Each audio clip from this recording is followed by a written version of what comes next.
Warning: the following podcast contains strong language which some listeners may find offensive. If you do, Up yours! That's only if you don't listen to the podcast. Otherwise, not up yours. did you know the Untitled Wrestling Podcast is on all of the social media outlets? Give us a like, follow, share, subscribe, or even a review if you're feeling generous. Facebook and YouTube at Untitled Wrestling Podcast, Twitter, Twitch and Discord at Untitled Rest Pod. Hello, everybody. Welcome to another episode of the Untitled Wrestling Podcast. It is Tuesday. You know what that means. It is me, your boy Big Tasty, joined as always by Jay. And we've got so much AEW to talk about this week. We haven't got any room for Faye. Richard's insanity.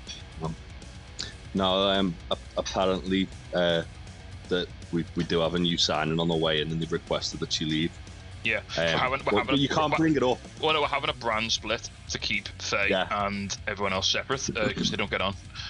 It's almost a collision, if you will. Yeah. She's also probably in like trauma recovery after watching that BCC Hung Bucks match. And collision as well, to be fair, given what happened. No, Faye is busy today and is unable to join us. She will be back next week, which is important because she was the only one of us who went to the wrestling this weekend. So she's going to talk all about TNT next time we have her on, which will be hopefully next week. I can tell you about the Mars Volta gig I went to. That was fun. Yeah, I can tell you about the night I just sat in and painted small models and had a great time. But I don't think anyone wants to hear about that, to be fair.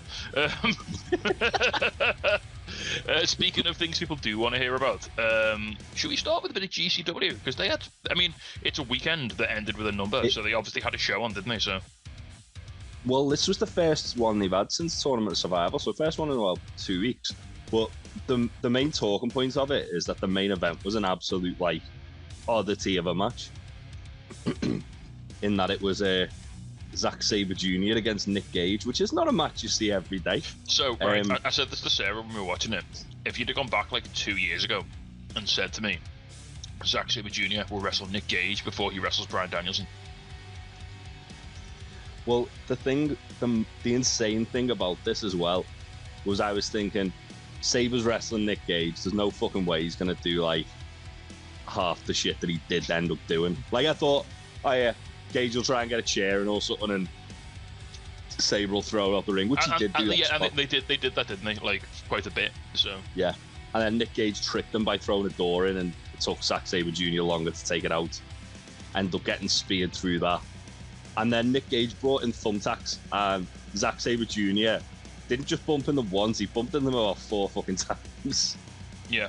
And he actually, for the finish, like rolled up Nick Gage. And had to go belly first through the tacks to get the roll up. He proper pressed him. Zack Sabre Jr. won as well. He pinned Nick Gage, he rolled him up and like pressed him, which was lovely. Zack Sabre Jr. ain't losing that, mate.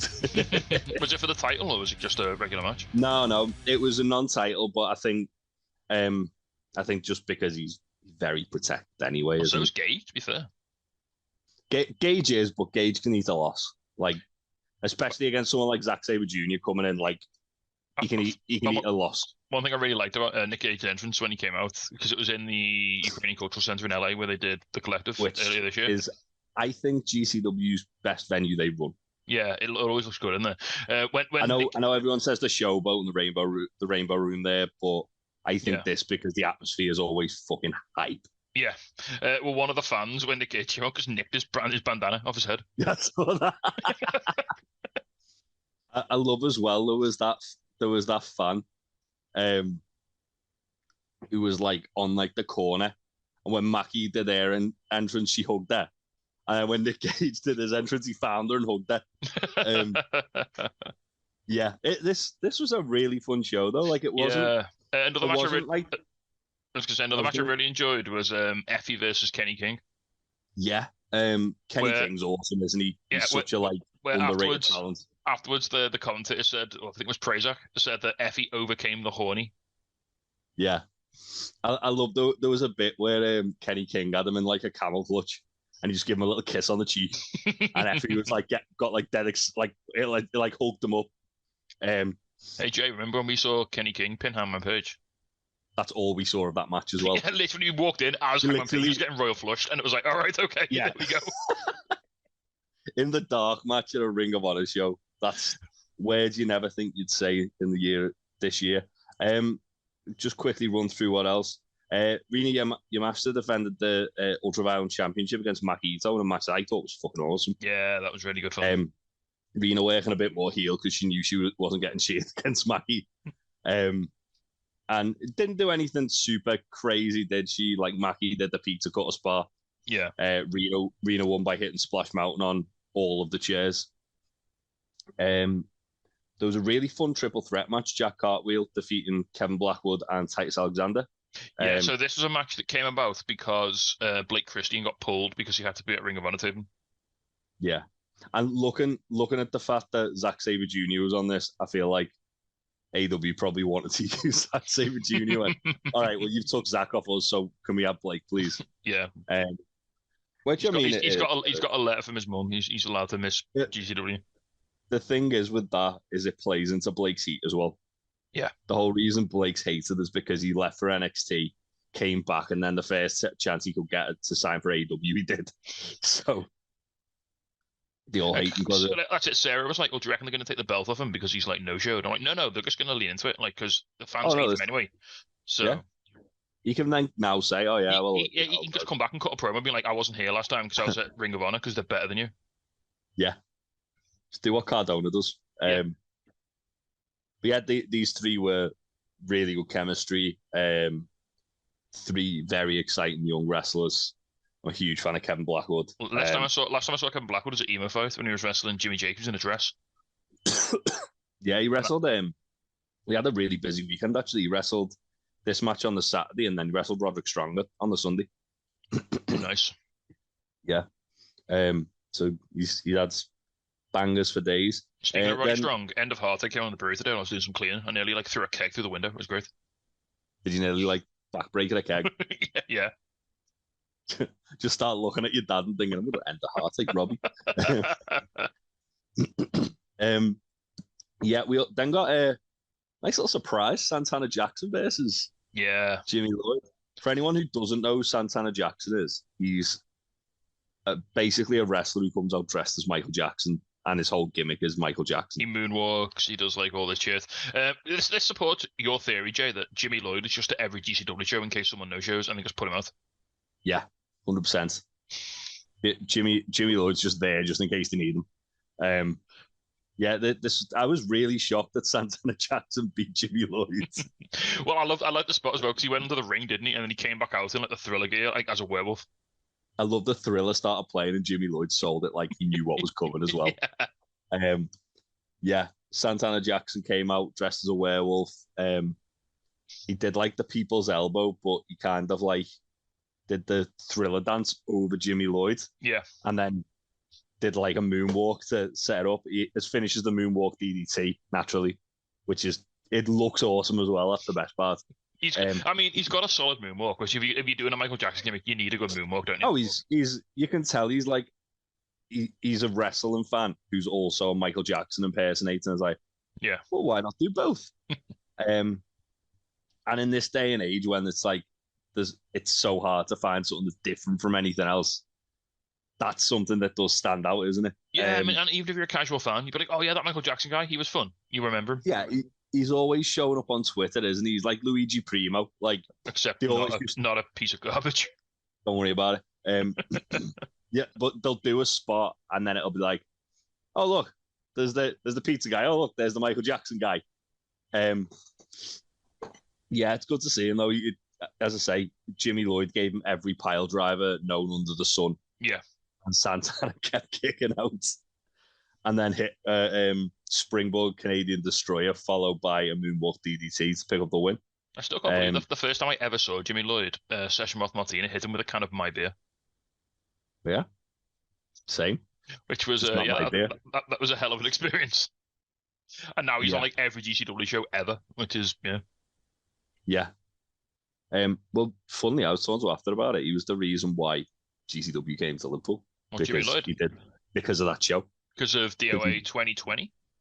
Yeah, I think so because he'd worked that show and then he went back and told Brett how boss it was, and then Oh, nice. I mean, that show was fucking rowdy, to be fair. yeah, yeah, it was. Because it was the last show before COVID. or Yeah, yeah. next to last show before COVID, wasn't it? Yeah. It was like the first show of the year. That was when Clint won the tournament, and that was before they had to strip all the titles. Yeah, don't worry about it. So moving on, we then had Sawyer Rack and Joey Janela defeated Los Macisos, which was a very fun match. So Sarah's commentary on this was Sawyer Rack's really tall. Yeah, Sawyer Rack's awesome. Yeah, she's genuinely fantastic. Also, Miedo Extremo fucked his arm like during Tournament Survival 2 weeks ago, and he could still barely move one of his arms. I was just thinking, just take some time off, man. Yeah, it's fine. They'll be okay. Like he's probably dislocated his shoulder or something, or separated his shoulder. We don't need. I mean, we love Las Macisos, but we don't need to do that every single show. You can take a few weeks off. Yeah. It's fine. Even if he just travels to the shows for the payday to just like manage Cyclope. Yeah, and hang out with the fans and just chill. Hang out with the fans, yeah. Because like when he was getting Sawyer up for that Doomsday device with one arm, I was like, "What are you fucking doing, you lunatic?" We got another nice little New Japan surprise, Kevin Knight, who I'm very familiar with from his run in Best of Super Juniors. Awesome. He's great. He had a really fun match with Dan Maloney. He had really good match with Robbie Eagles as well. And he's been training, obviously trained by Shibata, also trained by the late great Buddy Wayne, Nick Wayne's dad. Yeah. He trains Nick Wayne and Darby Allin, amongst others. But also he's been studying under Kushida recently as well. So he's really nice. Really learning from some very good wrestling minds, and you can tell he's going to be a star. Like, so he's going to be like one of the next big things, isn't he? He's the next like Switchblade or the next one of them to come out. I think the thing is that's kind of like hampering him at the moment is that he's technically a junior heavyweight, even though he's massive. He's like Driller. He falls under junior heavyweight weight class. So it's like, well, in New Japan, they're only going to go so far with him. But I think get his stripes in New Japan and then sort of AW, Ring of Honor, WWE, sky's the limit for him. He's very good though, very very good. And so's Alec Price, who he wrestled. Yeah. This was quite a cool show in the sense that it had like a lot of kind of like different talent to what they normally have, but also a lot of up-and-coming talent. So it felt like a big like sort of glimpse into the future. A lot of like, here's like like you say, Kevin Knight, that triple threat match, Alec Price, like guys that you don't necessarily like. I mean, obviously you're gonna get your Joey Janela's, you're gonna get your Jimmy Lloyd's, you're gonna get your Nick Gage's, but like it really did feel like a lot of like you say up and coming talent, which was really cool. Because I think if you can level any sort of criticism at GCW, they do have like a cache of regulars who they always book. And to be fair, a lot of these younger talents were from that cache of regulars, but normally they're just in the scrambles. Yeah. So the fact that they're getting singles matches and they're getting the opportunity they're getting like marquee billing now, and like they're sort of putting their names out there, which is really cool. Yeah, and finally we'll go to the opening match as well was Starboy Charlie and Cole Roderick. Yeah, and Starboy Charlie beat Raddy Daddy, which really surprised me. Yeah, felt like a big sort of thing for Starboy. Again, another talent who we see a lot of. He's been on Dark. He's been on AW. Yeah, so Jack Cartwheel, to be fair, only. Yeah. Or Ring of Honor, sorry. But yeah, again, a lot of talent who look like they're gonna get the chance to shine, more now because of this show. I thought it was a really fun show. Just while we're here, it's more of a news thing, but I'll mention here, speaking of up-and-coming GCW talent, you can't really call them up-and-coming, but congratulations to Nick Wayne, who graduated high school this weekend. So I've got some hot, off-the-press, off-the-record gossip here, if you want it. Go on. So at Ignition, or at the wrestling this week, Jordan Oliver was over in the UK. He was at TNT. Sarah was speaking to him after the show because she got his autograph. And she said to him, "Are you coming back in September for GCW?" And he was like, "Oh yeah, absolutely love Liverpool, blah blah blah." And she said, "Oh, you bringing Nick Wayne with you?" And he was like, "Oh, we need to see what's going on with Nick." Well, one thing that did was kind of touched upon. I can't remember who said it. It was a news source, but I can't remember where I read it exactly. Was that he's officially signing his AEW contract on his birthday on the 10th of July. Yeah. Well, And then he literally put a tweet up, which was just a picture of him in his graduation gown, and then just at AEW. He tagged AEW. Yeah. I Because wasn't one of the conditions of his contract that he had to graduate high school. Like, yeah, he couldn't just drop out of school. To finish school. Yeah. And they were like, "We'll wait till you're 18, and then we'll actually do something like productive with you." Apparently, they've been working on plans for him to debut since early in the year, essentially, because they obviously knew that Swerve just rubbing his hands together. Well, yeah, but then they did the Samoa Joe thing, didn't he? Yeah, they did. Yeah, they could literally have him debut as a challenger for Samoa Joe's TV title. And Christian's right there. He loves a dead dad. Don't worry about it. He's too busy being the TNT champion, mate. And the actual TNT champion. The real our TNT champion. But yeah, it's interesting as well because obviously Nick Wayne is currently one half of the GCW tag champions. Yeah. With Jordan Oliver. I think just because he's touring with AEW doesn't mean we're not going to see Nick Wayne. No, I think it's less likely you'll see him come to the UK because he might be busy. But I think obviously, I mean, if guys like Blake Christian can still wrestle in GCW, like Moxley can just do whatever he wants. Apparently, you know, like Swerve still wrestles all up and down the Pacific Northwest. Doesn't he? He Swerve wrestles everywhere. Yeah, and even like obviously Eddie Kingston was going to be doing like a UK tour till he got hurt. Yeah, and all the other times as well. And Nick Wayne has been a regular in progress since like last year. Yeah, like he's been regularly over. So there's nothing to say. Oh no, he's definitely not going to come back. But no. I think obviously that'll be restricted to if he's doing anything with AEW. I get the feeling they know they've got like a star on the hands with him. Yeah, and they're gonna push him hard. If they're not gonna let him wrestle, they're gonna fucking push him. Yeah, we both know from seeing him live. You see one Nick Wayne match, and you go straight away. Oh, this kid's got something. Yeah, he's super talented. He's obscenely young, disgustingly young. He is. I wonder if he's got the coolest voice as well. He sounds like every West Coast surfer dude you've ever spoken to.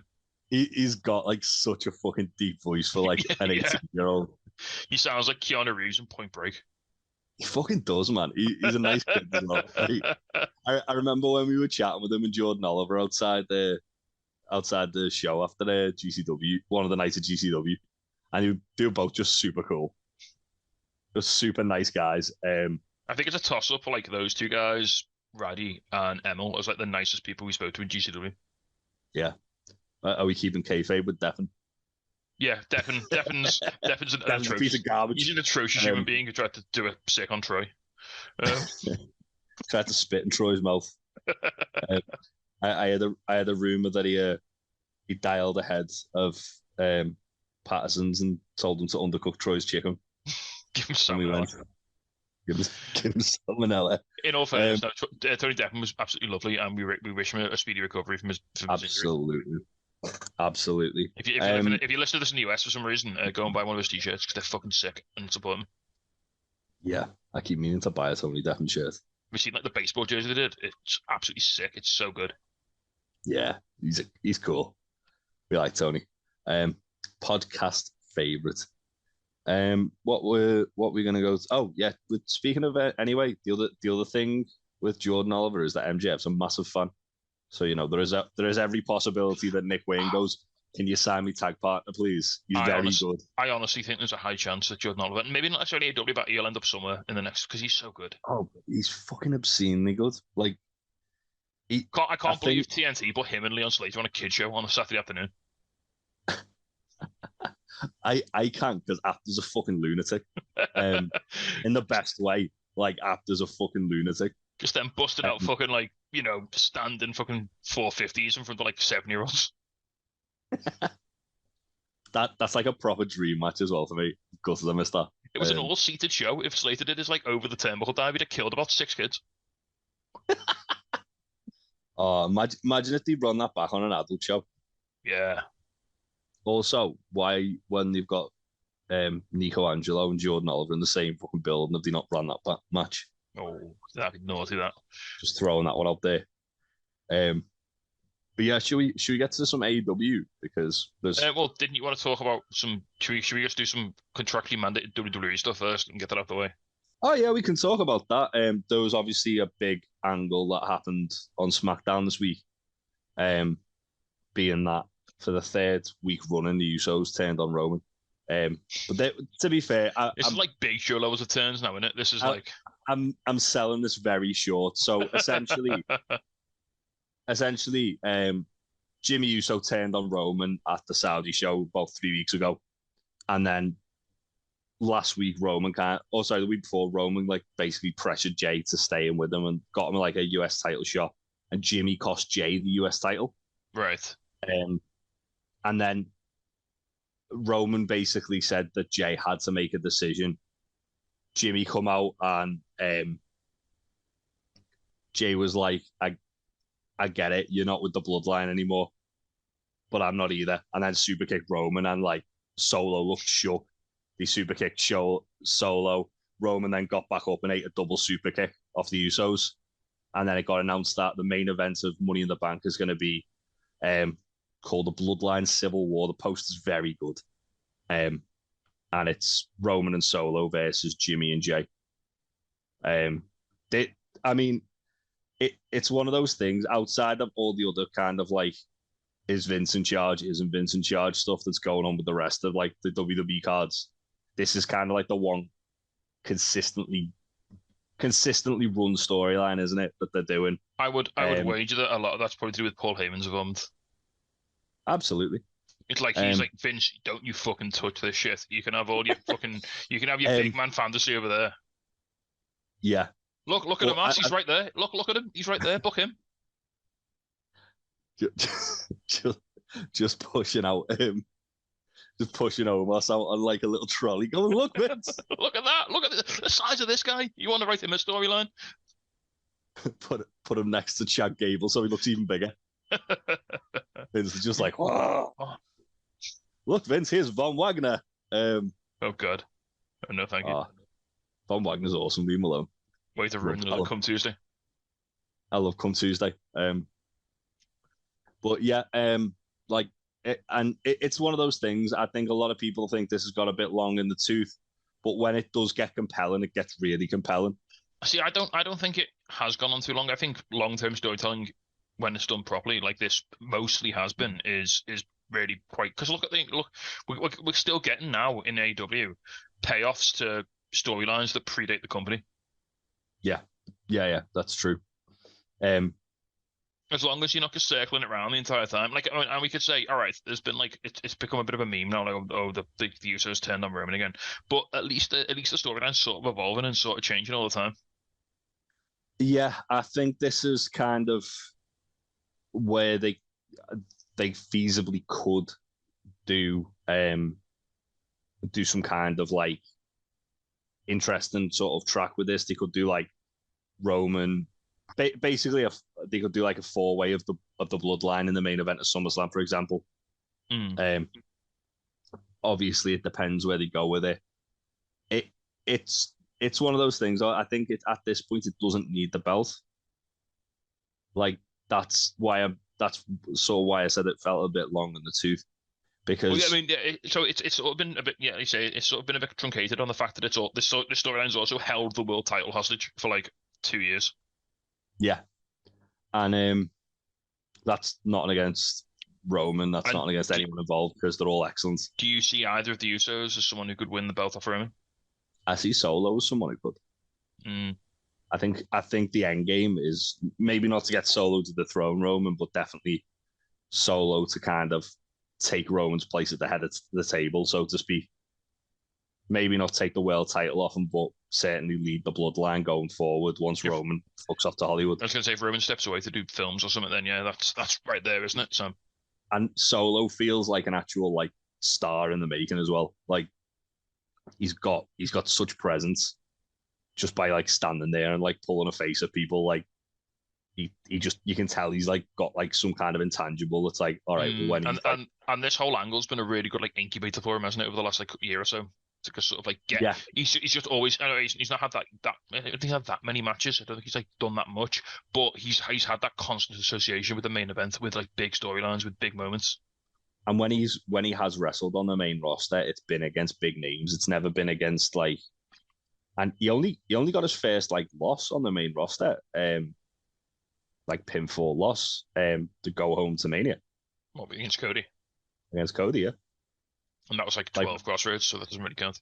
Yeah, before that he'd beaten Drew or lost to Drew by DQ. I think most of them were like either ending a DQ or him winning because the Usos got involved. And it's refreshing because so much of the way people build big wrestlers is just to have them squash like a million jobbers, and like to have someone like Solo wrestle less frequently but have massive wins against like established stars is you say, it's really cool the way they've done that. Yeah, certainly to have him like kind of almost kind of like channeled some of the kind of star power from like Roman and the Usos to make himself feel bigger. And then now he's at a point where he feels like as big a deal as like certainly as the Usos. Yeah. Maybe not Roman, but he feels like an important part of the whole like mechanic of the story anyway. Yeah, that got announced for Money in the Bank. Also, a couple of other matches that did get announced. Just to quickly run through it, two of my favorites, Pretty Deadly, are challenging Kevin and Sammy for the tag team titles. Oh, okay.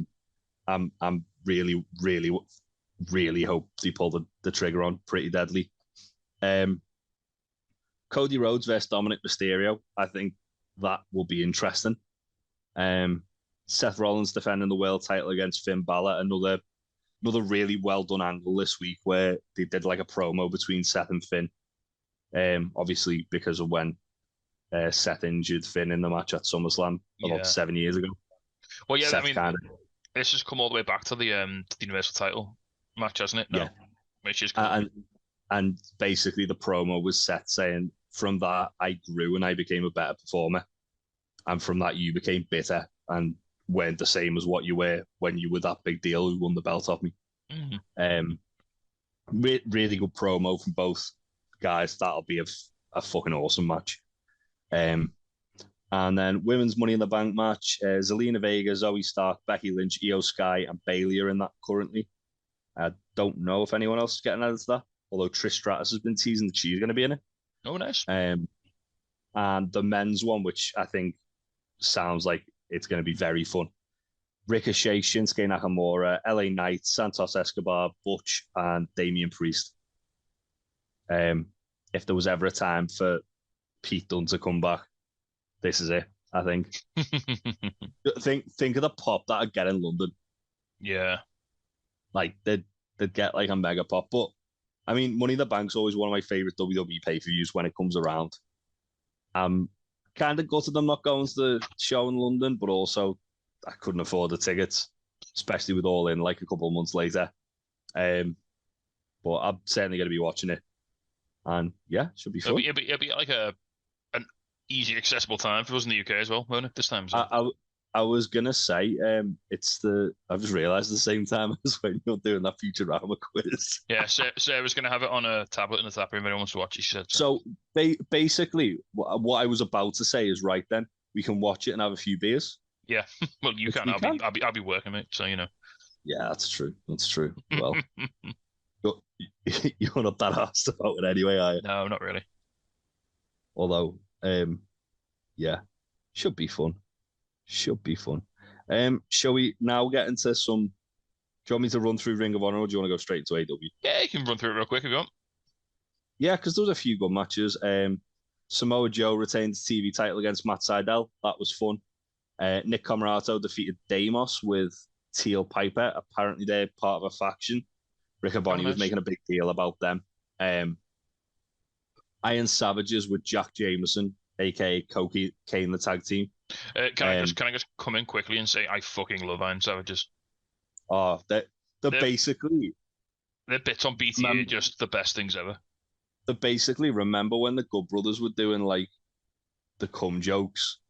They're just that, but like with more cocaine involved. Yeah, but like funnier because they're not just because the jokes with the Iron, I think I said this the other week. The jokes with the Iron Savages, you think they're jacking off, but they're actually doing something else, and that's the joke. Whereas the Good Brothers, it was like, oh no, Luke Gallows is just going to go and jack off. Yeah, Gallows just needs to go and like jizz in the kids. Yeah, so they beat Tracy Williams and Rhett Titus, which was very surprising because I saw a clip of that where like the big guy had one of them in like a side slam, and then he just picked the other guy up and like sat them both down, and it was like it looked incredible. Yeah, and then Bronson did like a Rikishi driver onto another guy, onto Tracy Williams. Yeah. We got Workhorseman calling out FTR. Oh yes, please. I know you like the idea of that. This actually led to Anthony Henry having a match against Mark Briscoe later in the night. Diamante defeated Roddy Piper's daughter, Teal Piper, with Deimos again, playing into that new faction. I can't remember what they were called. They had a weird name, like a spooky name. Riccaboni kept bringing them up, like, oh, there's more members who are coming soon as well. Like, all right. They're clearly doing something. Tony Nese and Ari Daivari hosted a live workout, which was fucking brilliant. It was basically Tony Nese was like a personal trainer. Ari Daivari was just doing squats. And he did that bit of that on Collision as well, didn't he? Yeah, it was the same bit he did on Collision where Miro ended them. Yeah, then Tony Nese and Serpentico had a pretty fun match. Oh, nice. Off the back of that. Athena got attacked by Kiera Hogan because she basically went to do like a backstage interview dressed as Kiera Hogan. Miranda Alize defeated Notorious Mimi. That was fun. Stu Grayson and the Righteous Crime, Dalton Castle and the Boys, which made me very sad. Have you seen this week's BTA? Yeah. Have you seen Ryan Nemeth talking to Dutch? Yeah. Yeah. Dutch is like, oh yeah, you just walked really funny. Yeah. So Big E and Dutch are really good mates. Right. And Big E tells a really, really funny story about them on one of the New Day podcasts, where basically someone dared Dutch to like rip Big E's shorts off while they were wrestling. So Dutch did, and then Big E was chasing him around the training center, trying to cover his junk, like completely naked, chasing Dutch, going, "I'm gonna kill you." I like that they put like a little explainer at the bottom about what FCW was, and like some of the alumni, and then just went like ranting to loads of random people. William Shatner, Will.i.am, William Morrissey. Yeah, Dark Order did a really good promo towards the Grayson and the Righteous after this as well. Uno in particular, really intense. Oh, nice. Basically saying if they'd be willing to bleed if the Righteous would be willing to bleed for Stu. I think this is going to be a fun match when we get to it. Yeah. Athena defeated Trish Adora in a women's title proven match, which was really fun. After the match, Athena and Kiera ended up having a brawl with a lot of weapons, which then it got announced later in the night that there was going to be a Chicago street fight on this coming week's Ring of Honor because it's in Chicago. Nice. Also, Mark Briscoe defeated Anthony Henry. That was really fun. Daniel Garcia defeated the DKC in a Pure Rules match, which was commentated by Daddy Magic and Excalibur because it was on a house show. Oh, right. If they do more stuff like that from the house shows, I'd be down for that. Sky Blue defeated Viva Van. Again, Sky Blue's awesome, isn't she? And the main event. Sky Blue's had a good week. We'll talk a bit more about her. We will. And the main event, the Embassy defeated AR Fox, Action Andretti, and Darius Martin in what can only be described as a war crime. Yeah. But yeah, it was a fun another fun episode of ROH. I'm really enjoying ROH at the moment. It's really fun, isn't it? And it's the good thing I like about it. Like they've got storylines and they've got like really good like ongoing things, but it also feels like something you can just dip into and like watch some wrestling. Yeah.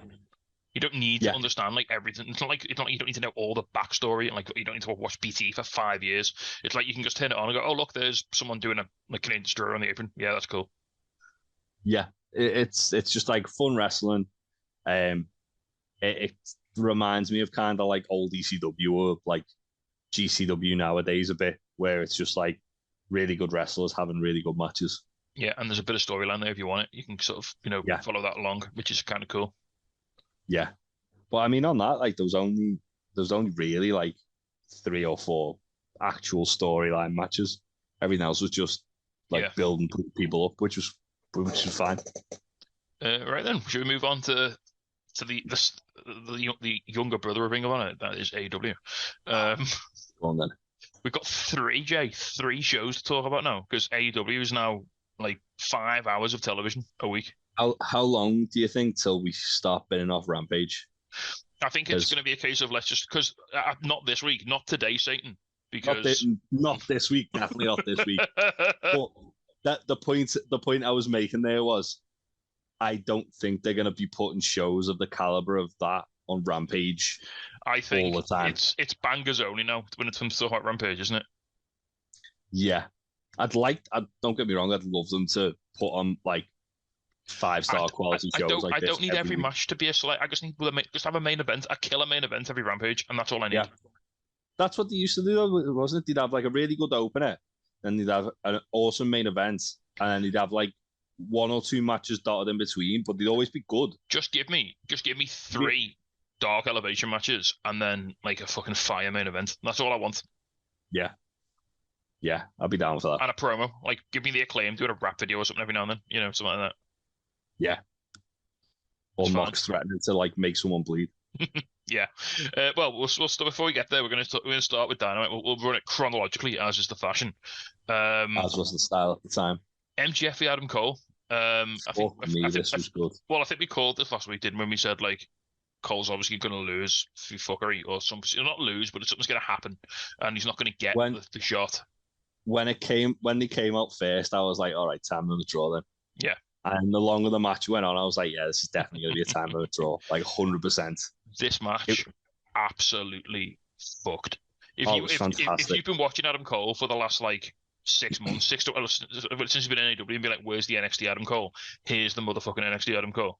I was going to say, like, this was the first match where it felt like Adam Cole was properly like feeling comfortable wrestling again. Like, and that's not a slight against Adam Cole. I think Adam Cole's had some really fucking cool matches. Like the match with Daniel Garcia was fantastic. The mixed tag with Jericho and Saraya against I like the match with Hangman. Really cool. Oh no, sorry, I meant when he's been back from. No, I'm talking about his whole AEW run. I think this is. He's been good the whole time he's been in AEW, but this is the first time he's felt like classic Adam Cole. Yeah, this is the first time he's felt like the big deal that everyone's been like, why doesn't he feel like a big deal? Mr. Takeover main event, Mr. NXT champion. Like, this is Adam Cole now. Yeah. I think I wouldn't be surprised if, well, actually, let me rephrase that. Before Saturday, I wouldn't have been surprised if Cole was the guy to take the belt off MJF. Now I think it's fucking locked in who it's going to be. More on that in a bit. Yeah, this was really fucking good though. Like it followed a similar sort of formula to when Danielson and Kenny had the half-hour draw. Yeah, but not in a bad way because that match was also fantastic. Just in the kind of like the sort of like big moments when they were happening, so you could kind of like you kind of see where they were going with it. I really liked towards the end when MJF was just in top shit house form here. When Cole, I think it was in Cole him with the Panama Sunrise, and then he went for the boom, and MJF just fell forward onto his face, so he couldn't hit it. Yeah. Well, that was the thing as well. It felt like Cole was always like kind of one step ahead of MJF. They didn't actually like properly touch for like a minute or two, did they either? No, because MJF kept rolling out the ring and backing up into the corner and stuff like that. There was a really, really, really like good spot where Cole got MJF up for, I want to say the Ushigoroshi or something. Mm. And then Bryce caught like a flailing arm to the eye or something, didn't he? And then he kind of like turns around and MJF goes to the Eddie Guerrero spot with the belt. Yeah. Drops down, giving Cole the finger. Bryce turns around, but he's holding his eye so he can't see what's going on. And then Cole realizes, MJF then realizes, oh shit. Cole's just like, yeah, him with the belt. I've got the belt now. I'm just gonna hit you with it. It's just like, yeah, lamps him with the belt, hits the boom on MJF, and then MJF just about kicks out because Bryce takes a little while to get to it. It's only because Bryce is doing like a slow count because he's fucked that like MJF can kick out. Yeah, which was great. And then everything after that, it again felt really, really, really close. There was a really good spot where MJF went to hit Cole with the Dynamite Diamond, and Bryce, while he's holding his eye, just puts his arm out instinctively and just grabs MJF. And it's like that was fucking brilliant. Like the fact that Bryce like knows MJF so well that like there's this recurring thing that he knows when MJF's about to hit someone with the Dynamite Diamond. And the finish was Cole hit a super kick, Panama Sunrise, hits the boom, 1, 2, ding, ding, ding. So apparently someone on Twitter timed this, and they didn't fudge the time. This was legitimately 30 minutes to the second. Well, they did the whole like Justin Roberts doing like 5 minutes remaining, didn't he? Like but you can if you want to you can like obviously you can go, oh yeah, it's 5 minutes left and it's actually like 4 minutes left or whatever, just that's how much longer. But no, apparently from the beginning of the match to the final bell, like they got it perfect, like, which is incredible. When you think a 30-minute match, when all the shit they're putting themselves through, and they're still able to put the last spot down to the second, that was phenomenal. Yeah. This was masterfully executed. To give us a match like that, and honestly, like that was a pay-per-view quality match, and for it to then make me feel like I absolutely want more of this, and I can't wait to see when we get it. Yeah, I think this is the All-In main event. When this happens, well, maybe we can talk about that a bit later in the week, mate. Maybe. When this does happen at pay-per-view, it's going to blow the fucking doors off in it, because like you've just given the fans like the biggest first bite of this, and now they're going to want more. Yeah. And I think as well, like, because when Cole did the whole 5 more minutes and MJF just slithered out the ring. Yeah, he was like, give me 5 more minutes. And I'm like, nah, mate, not happening. And then Bryce was like comforting Cole because Cole just looked devastated after. It was like, yeah, this story's got fucking legs. Like, this is the thing as well with MJF's title reign, which I think is really fucking clever, is that he beats certain people clean, but then there's other people like Ricky Starks, for example. That match, you could tell that was only chapter 1 of that feud. Mm-hmm. Like, they are going to revisit that at some point, and they're going to mention the fact that MJF had to do all of the cheating he could to beat Ricky. Yeah, because he couldn't get the job done clean. This is the same. Like, say they do this at All In, for argument's sake, or All Out, one or the other, probably All In, let's be honest, which we'll get to in a minute.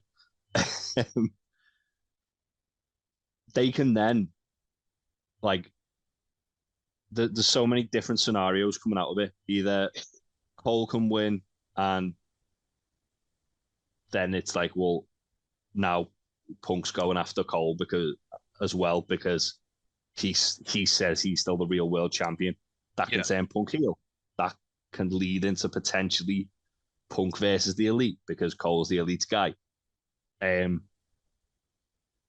Alternatively, you could have it where MJF and Punk get all their shit out the way with, and then Cole's like the guy who then takes it off MJF further down the line by bringing this up. I genuinely think like a lot of a lot of the people who MJF kind of like fucked over in this reign. Mox is another one, because obviously Regal like turned on Mox to help MJF win the belt. Yeah. I do think they're all going to come back for him at some point. Might not be this title reign, might be a future reign down the like years down the line, but I think eventually they're going to revisit this, and there's a reason why MJF's like getting certain defenses where he's like literally having to do all the cheating he can or all the shit bagging he can to kind of just get through it. Yeah, so we talked about this a bit when MJF first won the belt, didn't we? And like you said, one really fascinating like angle, which I think if this sort of going down, is this idea of him just like pissing off the entire roster by being a dickhead in all his matches, and like you say, he's making all these enemies, and like eventually it's all going to come around and bite him in the ass, and like he's going to have nowhere left to run. Especially when you think there's still the whole bit more of 24, which obviously, like, MJF's not talking about it much right now, but when it's getting closer, I think AEW would be wise to play into it. Yeah. Because I think it's a safe thing to say MJF's probably going to stay. Yeah. They're just going to have to. Especially if he's getting this like sort of monster bill, and he's going to headline all these shows. He's got this massive matchup for Forbidden Door, maybe, which we'll talk about in a little bit. But also as well, the kind of schedule he's working, where he doesn't have to wrestle every week, and he doesn't have to wrestle like every match that MJF has means something. Like, I don't think he'd get that schedule anywhere else. Yeah. Where he can be that talker, where he can hide behind his belt, hide behind like people who are helping him out, because he's just throwing money at like mercenaries like Roosh and Butcher and the Blade. He doesn't get. I don't think he'd get that anywhere else, and that's why I think he's likely to stay. But they can certainly suspend your disbelief enough to kind of have MJF run it down to when his contract's due up. Oh, yeah. Like, I think it just makes sense, doesn't it? Yeah, oh, yeah, absolutely. Yeah. It's fascinating. It's fascinating to see, like, to think and to sort of hypothesize what's going to happen with this MJF title reign, because obviously there has to be some sort of end game, but like they could go in so many different directions. It's so fascinating, isn't it? Like, another huge piece like sort of came back this week, and we'll talk about that in a little bit. But like there's, like you just said, there's like 4 or 5 guys you think, oh yeah, that could be that makes sense. He could be the guy to do it. And that, like, obviously the huge piece that came back feels like the most logical thing to do, which is why maybe it won't be what they do. I think depending on how long MJF holds the belt, because he's getting close to the longest reign, isn't he? Yeah. If he has it for a year, no one's had it more than a year. No, Kenny was the longest one. That was like winter to Full Gear, wasn't it? That was December to Full Gear. December to November. That was 11 months. Kenny had it. Yeah. Well, no, it was 11 and a half. It was literally 2 weeks off a year. Yeah. He dropped it. So if MJF holds it to Full Gear, which he probably will, and then obviously as well, like the names MJF's beaten along the way, when MJF does lose that belt, he's gonna, whoever beats him is gonna feel like a massive deal. Yeah. Like, they don't necessarily need Moxley or Punk or someone like that to beat him, when you could have someone like Adam Cole or Ricky Starks, or I don't know, name a pair, Darby Allin. Yeah. You know what I mean? There's so many people who could benefit from taking that belt off MJF, who I think feasibly could do it. Well, speaking of Darby Allin, should we talk about the next little segment? So we had first we had that Punk promo. We basically said he's going to speak on Collision, but we'll talk about that in a sec. That's fine.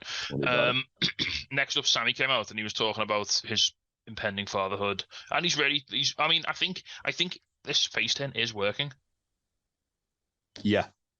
Especially off the back of the 4-way match where he was phenomenal. Yeah. And the thing with Sammy as well is that the way he kind of broke the pregnancy, everyone was just made up for him because he was really happy. So it's hard to boo a guy like that you're genuinely rooting for. So I think it makes sense. I think should we get into what happened? Because obviously it was very interesting where Darby came out. Kind of spoke to Sammy about the world title match and how good he was, and about Sammy being like expecting to be a father now. It was kind of it felt like Darby was going to challenge Sammy to a singles match, didn't it? Yeah. And then Jericho shown up and was like, "Well, why didn't you ask me for advice? Like, I could have mentored you to winning that belt." And then, well, before Jericho's music hit, it almost sounded like Darby was going to tell Sammy to leave the JS. Yeah. Oh yeah. Like definitely. And that's almost like Jericho heard where this is going. It was like, shit, get me out there right now. Yeah. And Jericho, like, again, Jericho was like, "Why didn't you ask for my advice on this?" And then Sammy, like the first time we've really seen, other than like when the Inner Circle broke up, Sammy show any kind of defiance towards Jericho. Says, "Well, maybe if you asked me for my advice, you would have beaten Adam Cole instead of losing to him twice." And Jericho's then demanding an apology. Before anything can really happen, Sting comes out. And him and Jericho as you said, this is probably the first time Sting and Jericho have been in the ring together in their entire careers. Yeah, it is. They've never wrestled each other. First time they've been stood across the ring from one another in any kind of format, from what I've seen. And yeah, they basically kind of had a bit of a stare down. And the interesting thing was Jericho retreated, but Sammy wouldn't go with him. Yeah. Again, I think we're probably getting the Sex Gods versus Sting and Darby. Dad and lad. At some point. Yeah. I don't know when, but definitely at some point. Maybe that'd be a fun all-in match. Yeah, I get the feeling they could do Jericho versus Sting at all in as like a retirement match for Sting. I kind of want the tag match, if I'm being honest. Oh yeah, I prefer the tag match, but I feel like the singles match is a bit more of a marquee match, isn't it? Like, yeah, on paper. Yeah, very, very interesting. Watch the space with that one. Next up, then we had Sonata issuing an open challenge for Forbidden Door. Yes, please. Which was lovely.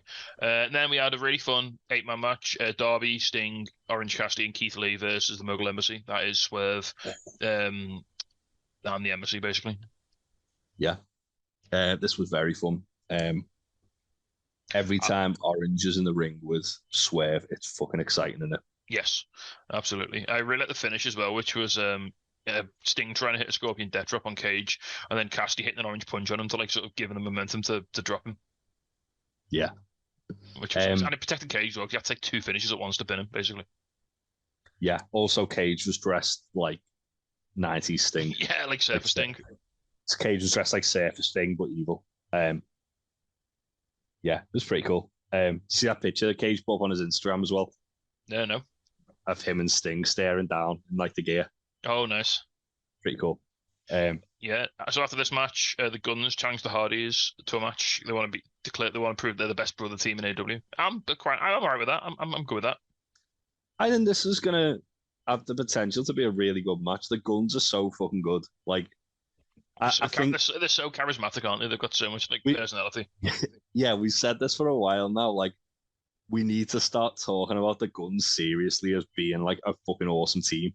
Yeah, because obviously they went from being kind of like comedy, like villains, like or kind of like similar to like 2.0, like Bulk and Skull from the Power Rangers, to being like genuinely exciting, like threatening tag team. Yeah. Obviously, there's the potential of the fact that they're in the Bang Bang Gang as well, which hasn't been touched on yet, but I'm sure it will. Yeah, I think this is going to be a very fun match. After this, we just got a big old hoss fight. Wardlow beating Jake Hager Not really much to report, is there? This was fine. Yeah. Wardlow's still got a lovely scent on. I like that. Yeah, after the match, so Arn chased off, Arn and Brock chased off, I should say, Menard and Parker. Yeah. And then after the match, Christian revealed that him and Luchasaurus had busted Arn open and challenged Wardlow. Well, no, he didn't challenge Wardlow. Luchasaurus accepted. Yeah, because ages ago Wardlow offered Luchasaurus a match, and then Christian was like, "No, I'm having it." No, he's like, "No, remember when you offered Luchasaurus a match? He's cashing it in now for Collision." Yeah. And yeah, we'll see what happens there. Then the next, and two massive like moments. One, Hiroshi Tanahashi challenged MJF for Forbidden Door. I love whenever they do these Tanahashi like videos. It's like a dad like FaceTime with you. Like, hey, AW. It's like, hey, it's Tanahashi. Yeah. Everyone but Aaron gets happy about that. And then MJF's like, "Nah, mate, I'm not doing it." Yeah. Yeah. The way the way when Renee told him, he goes, no, that doesn't work for me. That don't work for me, brother. And then after that, we had Orange Cassidy backstage getting interviewed, and Zack Sabre Jr. walks up. Oh, Sheppy Zack, my boy, my guy, one half of the best tag team in all of wrestling, the Island Boys. And so there's so much happens here. So first of all, Zack Sabre Jr. Said he wants to take Orange's title. Then Daniel Garcia is like, "Well, I want a shot at that title as well." And then basically Orange Cassidy says, "Well, why don't we do you two versus me and Shibata next week?" Do you think we're getting like a fatal four-way? I'd be happy with a fatal four-way at Forbidden Door, or even just a triple threat between those three guys, and Shibata can just kill the winner. It's fine. Yeah. I feel like Garcia and Shibata's building up more towards Death Before Dishonor. Yeah. Especially given the kind of frequency that Shibata's wrestling. Like, he doesn't, obviously, for obvious reasons, he doesn't wrestle much. I feel like Orange Cassidy and Zack Sabre Jr. is like the money match there. I don't know whether they do a title versus title or whether they just kind of do it like. I think title versus title is a bit of a mistake. I think it puts you in a sort of weird position. I was gonna say, look at last year when they did that with like a couple of the matches, and it was just a bit. Oh, okay. Well, what are we gonna do now? I think they're kind of stuck in a way. If you're doing Zack Sabre Jr. versus Cassidy, I think it has to be an exhibition. Because if you have it for either title or for both, if you have it for either title, then it means the guy who's titleless for is going to win. Because they're not going to put both titles on one guy. I think that's a bit weird. I think that's why, like, if they did title versus title, it makes it more compelling because it's like double jeopardy then. But then who wins? I suppose you could have Zack Sabre Jr. win it. But he's not. But they put an AEW belt on someone who's not like signed to the company. I think they would. I wouldn't be surprised if they did. I mean, look at it this way: Zack Sabre Jr. has been like frequently in Ring of Honor since it came back to like weekly TV. Hear me out now. Hear me out. What if you put the belt on, or you have Orange win, or no, you have Zack win a Forbidden Door title, becomes the international tag champion, and then Orange wins it back at All In. I'd be okay with that. So that way you get to have them both, like they both get to go over. Zack gets to have a little rub of the belt. You can maybe defend it on Strong or something like that. And then you can win it. And then you haven't got to worry about them like going off with the belt or like not being able to defend it or whatever. You give that to Orange in England. Yeah, I think at the same time though, I think unless it's Pac beating Orange, I think Orange needs to like whoever beats Orange, it needs to mean something more than just doing it that way. That Orange just wins it back eventually. You could say the same with Zack for the TV title as well because he's had that for so long. He's the only ever champion. Exactly. So that's why I think having titles involved in this, but in the match between these two makes it really like a little concerning for me. I'd rather just be an exhibition match, and then it's basically just up in the air who wins it. So yeah, that's true. That's very true. That tag match would be very fun though. Yeah, well. Oh yeah, I can't wait for that. That's gonna absolutely fuck. I hope Andy from Pubs is okay. He did say something about it before. It wasn't very coherent. Just making noises. It's fine. It was like the typed out equivalent of high pitched, like excited noises. Yeah. Next up, then a match that. So this was a little sort of mini storyline told over the week, which I really enjoyed. So this was Toni Storm taking on Sky Blue. Sky Blue won the 4-way match at Rampage last week to sort of become the one contender. She got the big sort of heroes welcome. It's in Chicago. It's where she's from. She looked like a huge deal. This was in Washington DC. Oh, was it? Oh, this is in Washington. Was it? Yeah. Oh, fair. This was in DC. Yeah. Yes, it was. Sorry. But anyway, yeah. So anyway, but Sky Blue got this big entrance. She was a big deal. And then a really fun match, but and Sky Blue kicked out of Storm Zero, which felt huge. Yeah, I felt Tony won with the Texas Clover Leaf. Yeah, which I really liked. Yeah, also after spray painting Sky's mum in the face. Yeah, those fucking knobheads. And Sky Blue had the win, but Ruby Soho distracted the referee. Yeah, I think Sky's gonna have a big year next year. Yeah, absolutely. I feel like a big year this year. I think she'll have a big she's having a big year. I feel like they're building her up to eventually take the TBS title off Statlander, maybe. That'd be nice. Yeah. But yeah. After the match, Willow came out, made the save, and then they announced the Outcasts versus Willow and Sky for Collision. They did. Which we'll talk about that in a little while.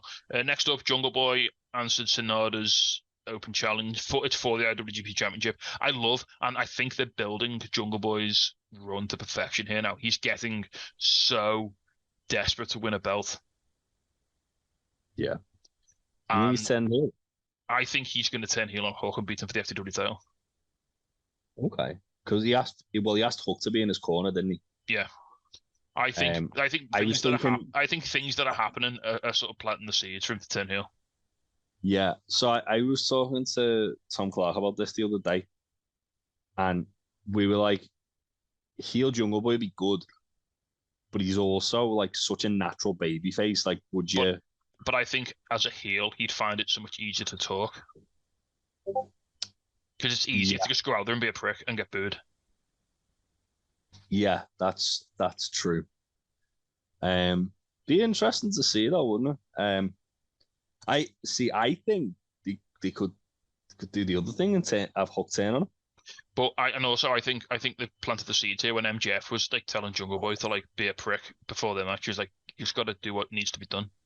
Yeah, that's true. And when he hesitated in that 4-way, like he could have won the belt by just swatting Darby with the belt, couldn't he? And then panicked.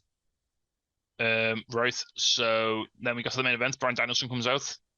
They showed a hype video for Danielson v Okada, which fucking hell, if you're not excited about that, you're not a wrestling fan. Yeah. There's a couple of federale drones on Twitter who were like trying to sell out one show. It's like, shut up. Who's Okada? I don't even know who Okada is, mate. It's like the fucking biggest match like in wrestling in like the last 5 years. You fucking lunatics. And then we had the main event, the Hung Bucks, complete with a hilarious like entrance card. Yes. And matching cowboy hats. Yeah, the gear was lit. We saw them on BTA because Matt's got no Wendy's money. Don't worry about it. So it was the Hung Bucks versus BCC. That was Moxley, Claudio, and Yuta. This match was fucking great, wasn't it? Yeah, it was very good. Anytime Hangman and Mox stood in the ring together in any kind of form, I'm stupidly excited. There's just like electricity, isn't there? When those two are in the ring, it's just like it just crackles. It's just like I wish AEW would pull the fucking fingers out their asses and just book Hangman versus Claudio though. Because they have the same thing as Hangman and Mox. Yeah. And it's like, all right, we know Hangman and Mox like have that fucking intangible like kind of chemistry that just means they're gonna have a good match. Just give us Hanger and Claudio, please. Just let them like uppercut the souls out of one another for 30 minutes. But this match was great. Like it was fast paced. There was like, I mean, I'm not going to try and describe move for move because we'll do it no justice. It was more a young Bucks match than it was a BCC match. Absolutely, yeah. I think that's probably the best way to describe it. Then the finish was you either got a BT trigger and then a buckshot. Yeah, and then nothing else happened. It ended on with. Yeah, and then a big brawl happens. Everyone's hitting the finishes, and it was as Claudio was on top, wasn't it? He was on his own in the fucking ring. Yeah. And then Eddie Kingston's music hit, and Claudio looked like he'd seen fucking death itself. I went feral when his music hit. It was great. So I fell asleep halfway through the show. I was like, I'll watch the rest when I'm back from work. And I got it spoiled for me. I was gutted. But at the same time, when I watched it back, I was like, okay, that was like literally the best ending to Dynamite ever. And yeah, so Eddie's music hits, he runs out, nails Claudio. Then Moxley came in, and like him and Eddie had like a stirred, and they like was like, oh fuck, they've got shit they need to talk about. Yeah, it was so good because Eddie was like beating the shit out of Claudio. And then Eddie had told Moxley he wouldn't come after Claudio in AEW. Yeah. Didn't Eddie backfist Utah as well, if I'm not mistaken? Possibly.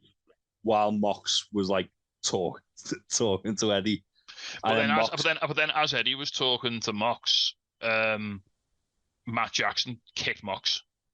Yeah. So now Mox thinks that Eddie set that up. So when Mox is going to have beef with Eddie.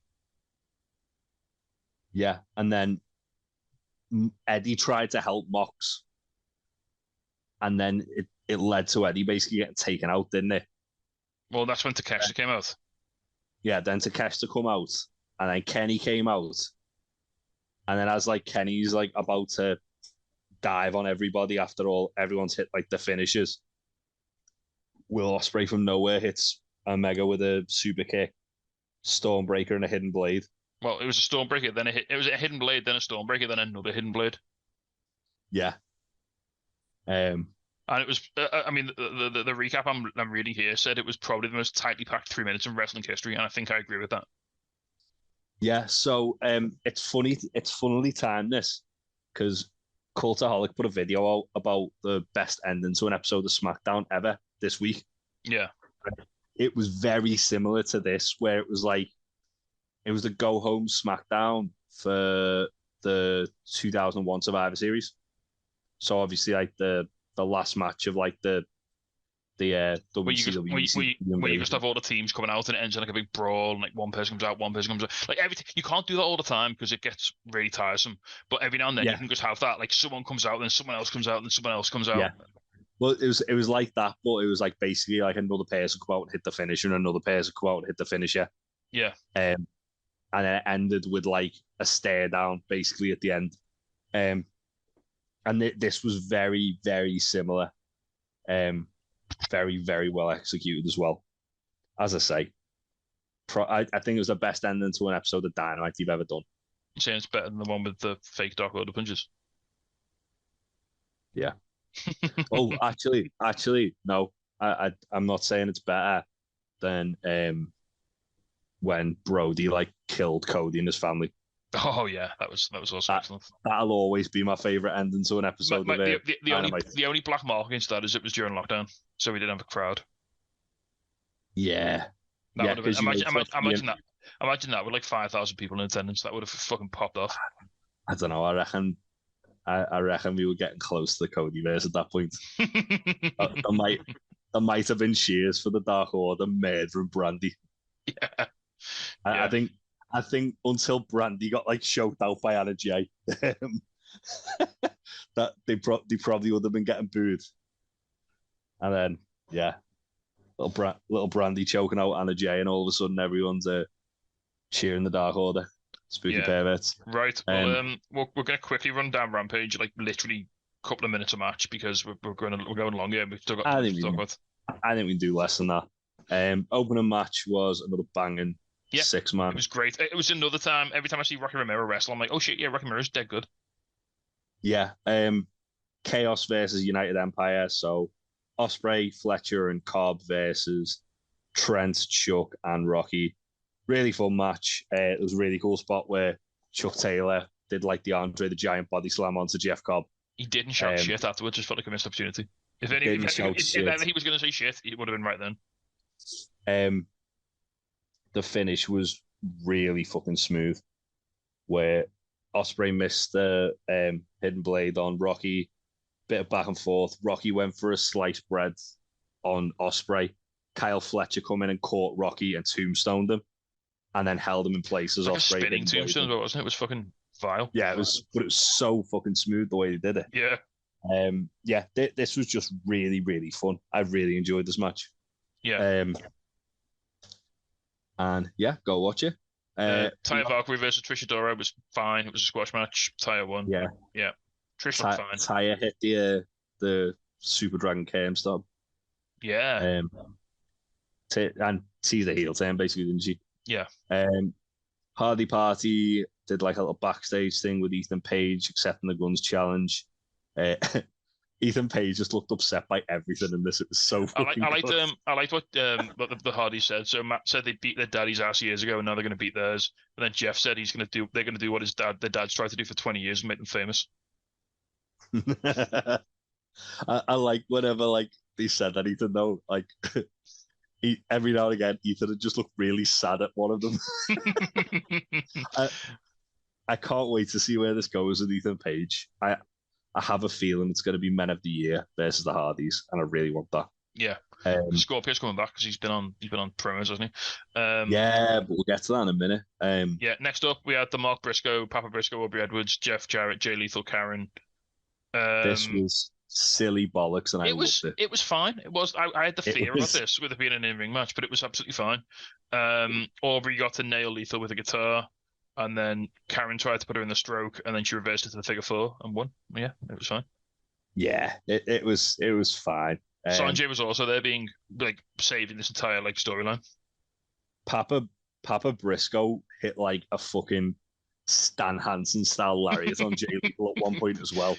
Yeah, I mean a lot of this was Mark and Lethal carrying the bones of this match, wasn't it? And everyone else just sort of doing bits. Yeah, but I genuinely like. It didn't overstay its welcome. I thought it was silly as fuck, but in a good way. Yeah. And yeah, it was fun. Taya Valkyrie challenged what's her face? Statlander. Chris Statlander to a title match. Yeah, championship match. I mean, this was like literally telegraphing a heel turn. This was you took my job, basically. Yeah. Basically. But that'll be fun. Little hoss fight as a treat for you next week, mate. If AEW didn't give you enough of that. I like the pre-main event promo as well. Don Callis and Takeshita. Don Callis called Takeshita El Hijo del Don Callis. Yeah, I love how he basically listed all like the Mexican legends who Takeshita was better, and so he said like El Santo, Perro Aguayo, Ultimo Dragon. And yeah, Mark Henry looked so upset by all of this. Yeah. And then an absolute motherfucker of a main event in Takeshita versus Bandito. Tremendous. Yeah, some unfortunate news came out of this that Bandito's broken his wrist. Yeah, during this match. During this match. These two did not fucking let up though, did they? No. Like, the two of the like most exciting up and coming talents in AEW, I'd say. Bandito and Takeshita both felt like main eventers in this. Yeah. Not just because it was the main event of the show, but because they both felt like they brought it basically. Yeah. Yeah. And like you called this last week, Jay, and I think it was even more apparent here. Since he's turned heel, Takeshita just feels so much more threatening now. Yeah, like he's changed his style up a little bit. Like it's a bit more hard hitting. It's a bit more sort of. I mean, it was always hard hitting, but it's a bit more serious now. It's a bit more sort of. He's got a bit more speed, a bit more intensity. I think it's something to do with that. He just feels like a much more dangerous wrestler, which I really enjoy. Yeah. There was he's a lot more methodical, isn't he? Like he slows the pace down, but then when he does hit a big move, like when he hit that Blue Thunder Bomb, it was like explosive. there was a really, really good spot near the end of this where Takeshita reversed the 21 flex by landing on his feet. Oh yeah, hit Bandido with a Chaos Theory, and Bandido landed on his feet. Yeah, that was superb. Yeah, and then even the finish, like Takeshita had to cheat to like win the match, didn't he? Because Bandido was setting him up for a Spanish fly, and Takeshita like bit his ear. Yeah, and then like murdered him with a fucking lariat off the top rope, and then just crimed him with a fucking power drive knee. That's sickening knee. That was great. Yeah, this was a fantastic match. I love this. I really did. Yeah. Also, the entrance video was upsetting. No, with the fan art. That was fan art, you know. Was it fan art? Yeah. Fuck me. So someone's drew shirtless Don Callis riding a centaur with Takeshita's body. No, they're both centaurs, aren't they? No, it's Don riding Takeshita's centaur. That's even more upsetting. Yeah. Yeah, because Don had a pair of jeans on, like on the picture with Kenny. Yeah. And that's essentially Takeshita's entrance video. And then he's got like really like ominous, like sort of, so like that kind of music that's like designed to build like tension. Yeah, it's like something like the scary bits in Stranger Things or something like that. Yeah, it was just deeply upsetting. Right then, on to Collision. Let's do Collision. Charles Montgomery Punk opens the show. Yeah, he didn't say anything of anything you wouldn't expect him to, did he? No, I mean it was a decent enough promo. Yeah, he did do that line where he was like, "They call me One Bill Phil, because I'm the only like genuine article in wrestling. Everyone else are just a bunch of counterfeit books," and everyone was like, "Woo!" Apparently that was cleared with the management before it went out. Yeah, everything was, yeah. And you know what? Like even the books, like they put that the Twitter bio out, didn't they? After he said it, saying this is 2018, we would already have the shirt on for a wrestling tees. Yeah, it's all a work, mate. It's all a fucking work. Hey, at this point, I think I don't know if they'll do the match. I've said it multiple times. Like they all talk about how much fucking money they bring in the company. They know what the big money match is. Yeah. Brett and Sean put the fucking differences aside in the 90s when they literally fucking were like at each other's throats every week. Yeah. They didn't need to have a new fucking show brought in to separate them. If they're acting like Sean, like literally acting like fucking Sean, like one of them is Sean, one of them is Brett, to the point where they fucking wear gear like the others. Do the fucking match, you dickheads. If we don't end up with Punk getting hold of the title and then Kenny v Punk for the belt, then you know. I think Kenny versus Punk's the likely one. I think it's more likely that we're not going to get any kind of like Punk of the Young Bucks. But again, I you don't know, do you? It sounds like a lot of what's gone on has been kind of misreported from things that have come from different sides, from different people. Well, even Kenny say like no one's going to know what happened, and they're not allowed to talk about it, and like no one knows, and everyone is reporting on it. So no one's got it right. No one knows what happened in that room. Yeah, no one will until they're all fucking retired and they do like the fucking Dark Side of the Ring episode, or one of them does a fucking shoot interview.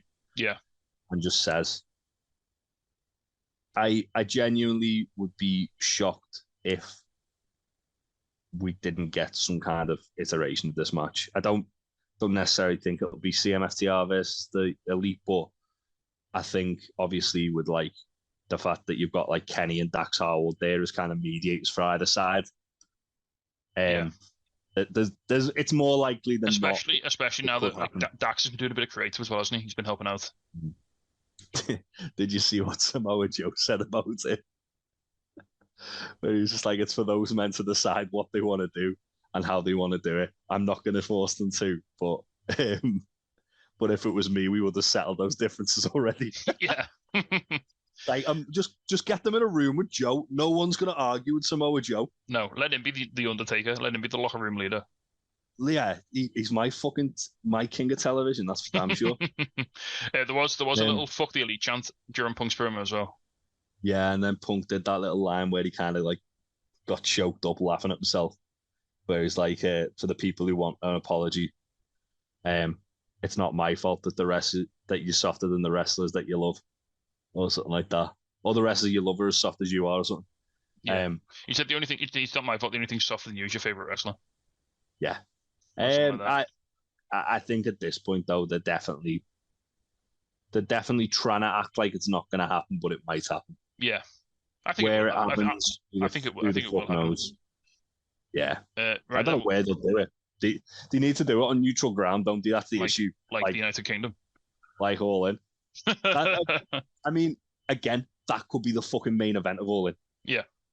That alone, given all the fucking controversy around everything, would fill the fucking stadium. That'd sell the rest of the tickets. If you want to get those final 4,000 seats sold. 4,000? More than that. Do you reckon they're going for 90? I thought the capacity was 70 with wrestling. No, the maximum they can get in there is 93, apparently. All right, well, they've just hit 66, so they're getting there. You're getting there, yeah. Yeah. About 2/3 of the way there, aren't they? Yeah. Right, the next up then, Wardlow v Luchasaurus for the TNT title. Match was fine. Nothing special. Yeah. But the big news was Luchasaurus won. One thing I loved about the finish was when Wardlow was on the top rope, Christian grabbed a camera and went to like interfere. He actually hit Wardlow twice. Yeah. Christian was great in this though. He's such a little shit. Yeah. And then there was the bit, obviously, where it kind of started teasing that Luchasaurus is going to eventually turn on Christian. Well, Christian's already being a prick with the belt, isn't he? He's treating it like it's his. Yeah, well, that was it. The referee went to hand Luchasaurus the belt, and Christian intercepted it and held it above his head. And then got Luchasaurus to lift him on his shoulders. So, going in by what we said about when we talked about Dynamite, I think this is the next step in the Jungle Boy heel turn, is that his tag team partner just won a singles title. His former tag team partner. Yeah, that's not a bad shout at all. The jealousy and like the desperation is just going to build off this, because like he's going to see Luchasaurus with that belt. And what did Luchasaurus do? He turned heel and he won a belt. Yeah. So, and then he gave it to his new dad, Christian. Jungle Boy could have had Christian as his new dad, and he said he didn't want him. If Luchasaurus is a dinosaur and he's the last one, does that mean his dad's dead as well? Yeah, don't you remember in BT when his parents were ghosts? Oh, yeah. Because someone was saying, like, when Christian could, like, cut a prim on, like, a petrol pump, like, screaming at Luchasaurus' dead parents. Oh, my God, I need that. Just having a gas can in the ring, screaming at it, and Luchasaurus looking sad. Next up, then, we had Lexi Nair interviewing Powerhouse Hobbs and QT Marshall. Basically, Hobbs is doing the own heart tournament. I think Hobbs is probably the favourite. Well, there's someone else, and we'll talk about someone else who might be a top contender coming up in a bit. I think Hobbs is probably the favourite. Talking about banging matches, do you want to talk about Andrade versus Buddy? Yeah, this was fucking awesome. This was nuts. This was fucking insanity. This match was so good. This was like, right, give me 90 seconds to see what Andrade's turned up here, and like, oh no, it's the good one. We're fine. What made me laugh was like, again, just laughing at idiots on Twitter. Like there was someone who's like, oh yeah, both these guys want to quit and go to WWE. It's like, if they wanted out of their fucking contract, they wouldn't have put this match on. No. They went hell to fucking leather. It was so good. Andrade again, he's like, he's felt very uncomfortable in AEW since he came in. Like he's had glimpses of like the guy who was in NXT and the guy who was in New Japan prior to that, but he's not really looked like really special, has he? No. This changed that. So what we said about Adam Cole against MJF, I think it applies tenfold to Andrade here. Like this is the first time he's looked like NXT Andrade, like Mr. Takeover, like the guy who had that 5-star match with Johnny Gargano, you know. Yeah, he had a real chip on his shoulder. He's brought back as well that like feint kick into a like back elbow that he does, which looks like the Judas effect. When he like fucking annihilated Buddy with it and like knocked him clean out. Yeah. There was a bit which I was genuinely concerned about because the way they shot it, where like both guys went down, Andrade holding his shoulder and Buddy holding his knee, and the doctors came in and checked on them. but they did it like during the commercial break. So I was like, I think that was just so the guy. guys didn't fucking murder each other with the pace they were going at. Just let them both have a bit of a breather halfway through, you know. Yeah. It's like Buddy went up to Andrade just before the match. He went, "My girlfriend's better than your wife," and then he just went and fucking murdered one another. But speaking of Andrade's wife, Andrade won with a figure 4 that he breaks into a figure 8, which was which after he reversed Buddy doing Rhea's reverse cloverleaf that she does. Yeah. It was. This match was tremendous. He did also Andrade try and do the bull's horns, which made me happy. Yeah. And Buddy reversed it into a sick kick, which was while we're talking about LFI, congratulations to Ruth, she's just become a dad as well. Yeah. I fucking fear for the first fucking boyfriend she brings up. just come down and sit in this corner. Why? No reason. Yeah, do you want to come meet me? Dad comes round and like just on the porch is like Roosh Dralistico, Dragon Lee's weird mate Nathan Fraser, fucking Roosh's mental dad Bestia Del Ring. But yeah, that's gonna be concerning. Preston just sat there for reasons. he's also there. Jose and Andrade just like doing business on the iPad. Next up, then, speaking of murder, we had Tony Nese trying to do, like you say, he tried to do that CrossFit thing and then that sort of personal trainer thing. You forgot to say, because we got sidetracked, because it's obviously leading to LFI versus House of Black. Oh yeah, House of Black came in and battered Andrade. But Brody King did what his little boy Dante said his daddy's favorite thing, hitting. Yeah. And he fucking wiped Andrade out with a discus lariat. We then got a Scorpio Sky return promo. What was interesting about this was when he snapped his fingers, they quickly shot up like the coming soon thing, but the date was blurred out on it. And it went away really quickly, didn't it? It was like it went away really quick. Went for like less than a second. Yeah. So I watched it back in slow mo, and the date was obscured on it, so people wouldn't know anyway if he did that. Then Miro murdered Tony Nese because he was trying to do his like fitness thing, and Miro just fucking annihilated him. It was great. Miro looked great, and he looked really happy to be back as well. Yeah, I liked it when Nese just kicked Miro in the head, and like Miro just no-sold it and then battered him.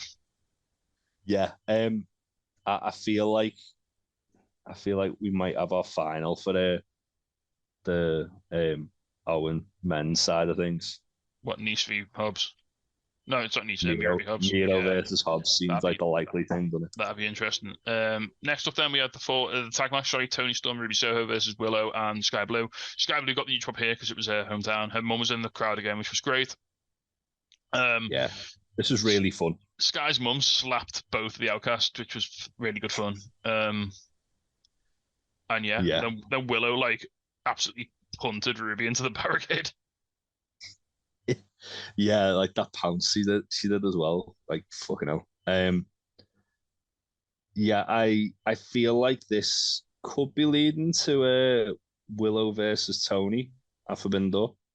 Yeah, I could maybe that. Champion. They could do as champion versus champion as well. Yeah. Because Tony Storm's been showing up in New Japan Strong. Yes, to help Juice out in his feud with Fred Rosser. Sky Blue picked up the win with the code blue on Ruby. One thing I really liked about this before the finish was they did a redo of the spot where Tony had Sky Blue in the cloverleaf, but she managed to get to the ropes this time. Yeah. Which was really nice.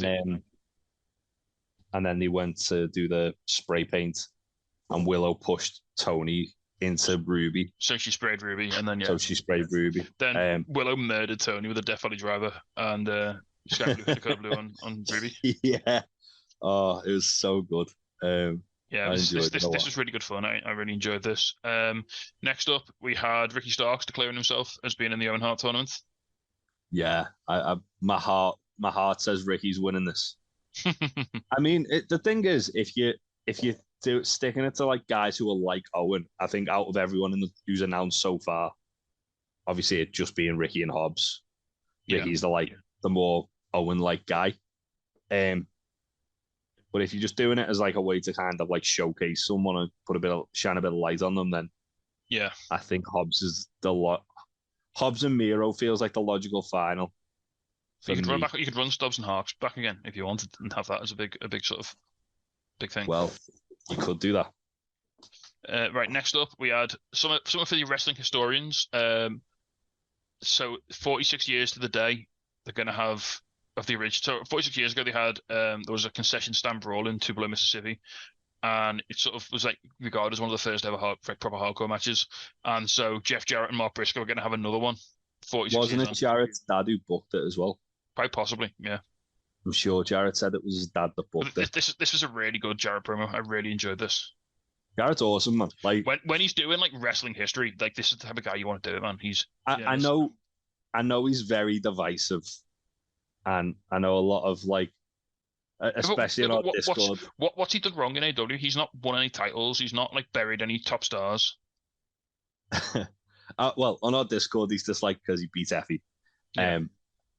But I think he's awesome. In AEW, I think he's played his role perfectly. I think he's been absolutely perfectly used. Remember the fear we all had when he came in, and he's actually just been like a really good like mid card shithouse. Yeah, me and Aaron have already kind of like said to one another, we're gonna lose our shit if My World starts playing at all in. not the mashup with Lethals, not that case nonsense. Pure My World. Pure My World. TNA circa 2011. Yeah. Next up, the Acclaim came out. The Acclaim came out and said bits about wanting to win the titles, trios titles. Fine. Yeah. And then a match got announced for next week: Chris Jericho, Sammy Guevara, and Minoru Suzuki versus Action Andretti, AR Fox, and Darius Martin. Action Andretti's in danger, isn't he? Yes. That's going to be. Action Andretti's not going to know what fucking hit him when May the Granddad gives him a photo. And then we went on to the main event. So that was Jay White, Juice Robinson, Samoa Joe versus CM Punk and FTR. Again, this match was like fucking 25 minutes, so we're not going to go through all of it because it did go on in a good way. I think it might have gone a little bit. It might have gone a little too long for me, maybe a little too long. Yeah, I felt like Punk didn't really do anything. Well, when he was, one thing I really enjoyed was the way they built up and then built to Punk and Joe. Well, that was it. Like he didn't really do anything, but when he did, it was always cool. Also, I need to see Dax v Joe, please. Everyone keeps saying this to me. Like, Troy texts me saying, "Yeah, I'm gonna need Dax versus Joe." You and Sarah both said it to me, and I think someone else said that on Discord as well. Yeah, but I would really like that, please. Also, can we have Bang Bang Gang versus FDR at some point? Because that'd also fuck. I think that's what the build to. Yeah. I'd be genuinely shocked if this wasn't either on All In, All Out, just an episode of Collision or Forbidden Door itself. What if Bang Bang Gang win that blind tag tournament that's coming up? So that blind tag tournament, is that not like, as in, it's just random teams they're gonna throw together? I think it's just like random matches. So like you don't know who your next opponent's gonna be. It's just like you just fight someone. Oh, that's quite cool too. That makes more sense because then like just randomly putting people together. Yeah, I quite like the idea of it though. If they could do it where it's like tag teams mixed up. So then obviously the two winning members of tag teams will get like a title shot at some point. Yeah, but then it's hard to believe that a thrown together tag team are going to beat FTR. No. So it wouldn't be a thrown together tag team. Oh, so you mean both teams get the shot? Both teams get the shot. Like you could have it. So like that'd be interesting. You could have it. So even if it's like Juice Robinson and so it could be like forcing Juice Robinson and Ricky Starks to tag together. Yeah, but they have to try and win because otherwise, then they both get a title shot. Yeah, all right. And then Ricky Starks' partner can be I don't fucking know who's Ricky friends with these days. Yeah, CM Punk, odd one out. Why not? Right. If you had to pick out of which of these men was going to get pinned in this match, who would you have gone with? Probably Juice Robinson. Yeah, well, that's exactly what happened.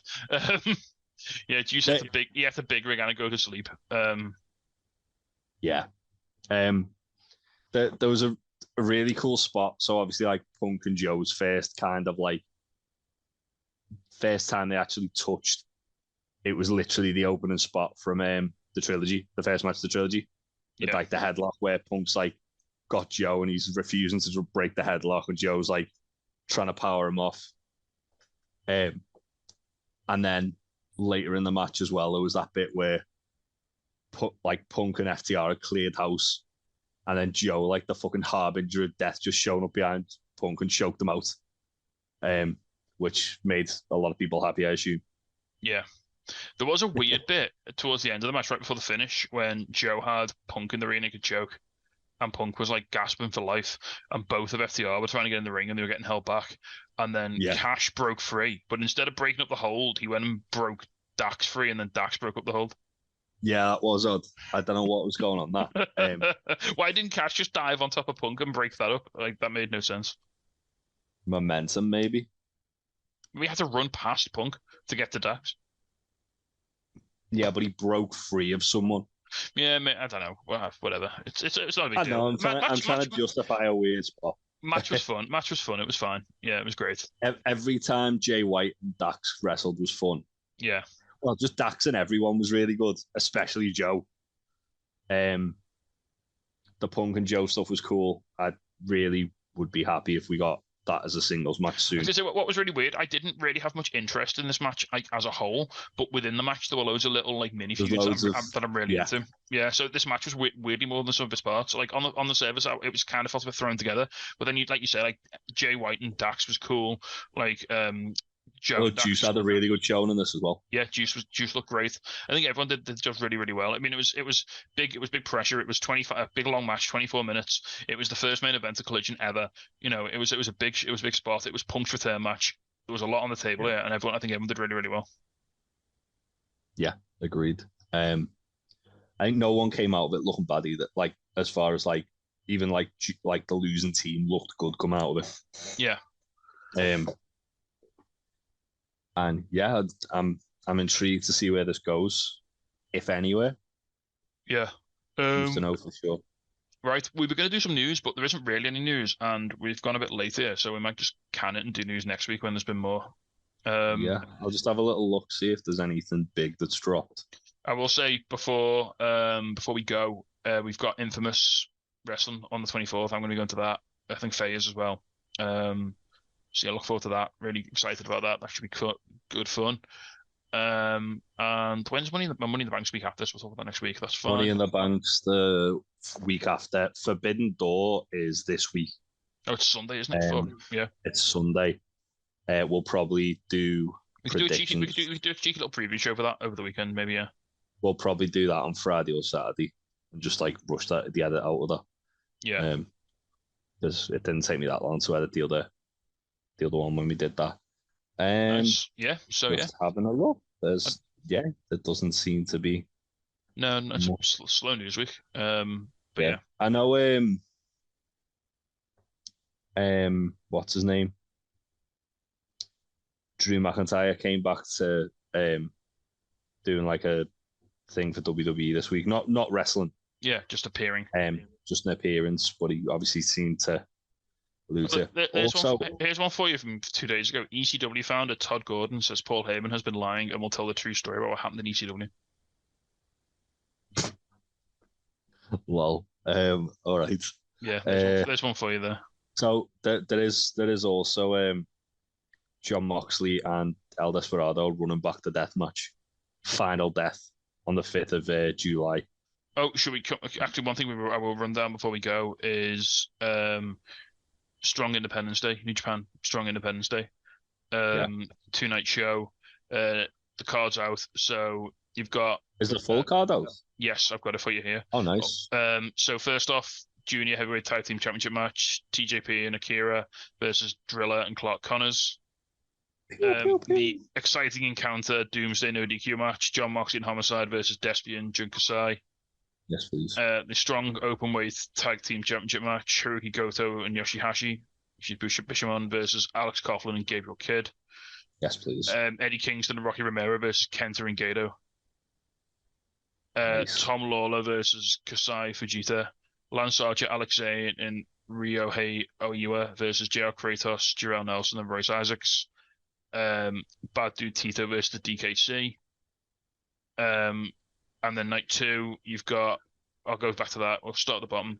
We've got JR Kratos versus Oscar Lube, Homicide and Ryohei Oiwa versus TGP and Akira, Driller and Clark Connors versus Yo and Rocky Romero, Lance Archer and Alex Zane versus Bad Dude Tito and Kosai Fujita, Hiroshi Tanahashi, Ishii and the DKC versus Tom Lawler, Jarrell Nelson and Royce Isaacs, Bushamon versus Alex Coughlin and Gabriel Kidd, Final Death, John Moxley versus El Desperado, and then for the new Japan Strong Openweight Championship, you've got Kenta versus Eddie Kingston.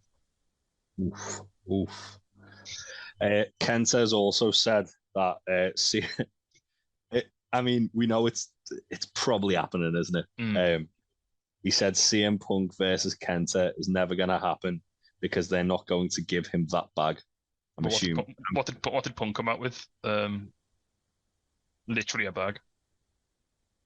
Yeah, I think Kenta was talking about more like about. He's talking about money. Yeah, getting the bag exactly. But he wants dough, and he ain't getting it.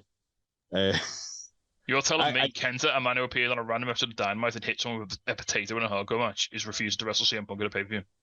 I think that Kenta is absolutely gonna rock up and just do a crime on Phil on Thursday. Well, they've said the Punk's going to be at Dynamite on Wednesday, haven't they? So why have Punk at Dynamite unless you're setting Wednesday, not fucking Thursday? What am I talking about? Yeah. I feel like there's going to be a lot to kind of break down from this week's thingy. What you got to do? Have Punk come out. Start cutting a promo. Kent runs out from behind him and GTS him. Yeah. What's mad? What's mad with all of that is that it's literally like it's literally like there's 3 episodes of TV left and there's only 4 matches announced for Forbidden Door. Yeah, and it's an AEW pay-per-view, so you know there's going to be like another 8 at least. So I wonder where we're going with that. I'm sure we'll fucking. I say that they announced some of the matches on the fucking day, didn't they, for Forbidden Door last year? Yeah, pretty much. Like Swerve and Our Glory versus fucking Suzuki Goon. It was like, all right, yeah, like yeah, fine.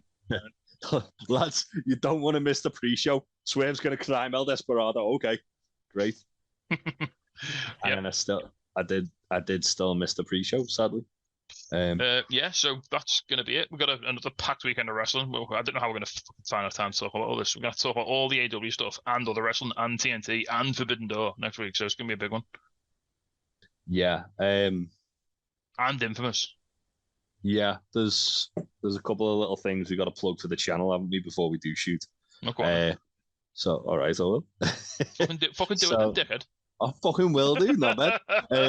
So yesterday was the season finale of Fantasy Booking All In. Might have 1 or 2 bonus episodes on the way, but it's just didn't get them recorded in time before the little deadline had set myself. And it's with me. So you get to see my card. Look at you. Thanks to everyone for supporting this. It's been a lot more successful than I thought it was going to be. It's been really good fun, man. It was fun to do my one. It was fun to listen to everyone else's as well. It's been a really Season 2 will be starting next week or the week after. We're recording a little kind of like addendum thing on Wednesday. I think it's going to be me, you, and Troy, isn't it? I think so. Which won't be released in the Monday slot, but I don't know when we're going to do like a sort of second pass, aren't we, with a bit more of a view to realism on what we think the AEW All-In card. Yeah, well, it's going to be a bit more of like a round table between the 3 of us, basically trying to kind of like between the 3 of us predict the card that we think will happen. Because we have a bit of an idea of what's going on. Still time for Goldberg, mate. Hey, you might be doing that big show in Israel, mate. Against Sting. And then obviously we'll have the predictions for Forbidden Door out this week as well. Following week we'll have predictions for Money in the Bank done at some point. So yeah, busy week, busy stuff. Got season 2 of Fantasy Booking coming as well, which is SummerSlam. First episode of that is with Ryan. Oh god! So the first and last. Well, Ryan. For anyone who doesn't know, Ryan's our social media guy. He is going to be doing more stuff on the channel soon as well.